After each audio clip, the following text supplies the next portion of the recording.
Taste the Daily. Madurai Arappalayam பேருந்து நிலையத்தில் அரசு போக்குவரத்து கழக ஓட்டுநரை பணிமனை அதிகாரி காலணியால் தாக்கி ரவுடிசம் செய்த சம்பவம் பரபரப்பை ஏற்படுத்தியுள்ளது. கோயம்புத்தூரிலிருந்து மதுரை வந்த அரசு பேருந்தை தாராபுரத்தை சேர்ந்த கணேசன் என்ற ஓட்டுநர் இயக்கி வந்துள்ளார்.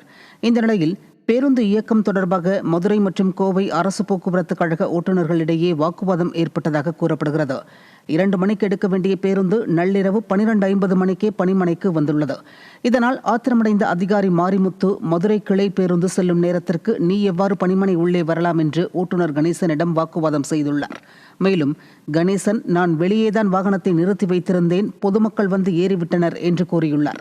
இதனையடுத்து ஓட்டுநர் கணேசனை அலுவலகத்திற்கு அழைத்துச் சென்ற மதுரை டிப்போ வணிகப் பிரிவின் மேலாளர் சதீஷ் மற்றும் ஆரப்பாளையம் பேருந்து நிலைய மேலாளர் மாரிமுத்து ஆகியோர் அவரை காலணியால் தாக்கி ரவுடிசம் செய்ததாக தெரிகிறது. திறனற்ற திமுக ஆட்சியின் மோசமான நடவடிக்கையால் அதிருப்தியில் உள்ள அரசு போக்குவரத்து கழக தொழிலாளர்களுக்கு இதுபோன்ற அதிகாரிகளின் அராஜக நடவடிக்கைகள் இன்னலை ஏற்படுத்தியுள்ளதாக குற்றச்சாட்டு எழுந்துள்ளது.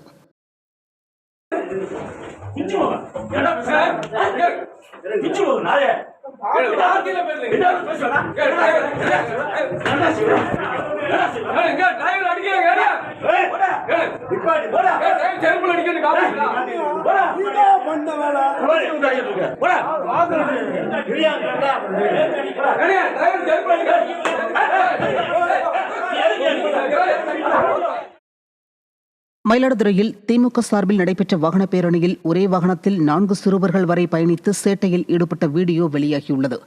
கீழநாஞ்சில்நாடு பகுதியில் திமுக சட்டமன்ற உறுப்பினர் நிவேதா முருகன் கலந்து கொண்ட திமுக நகர இளைஞரணி கூட்டம் நடைபெற்றது.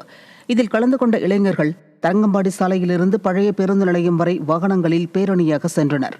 அப்போது இருசக்கர வாகனங்களில் 3 பேர் 4 பேர் என அமர்ந்தவாறு சென்றும் எழுந்து நின்றும் சேட்டைகளில் ஈடுபட்ட வீடியோ வெளியாகியுள்ளது.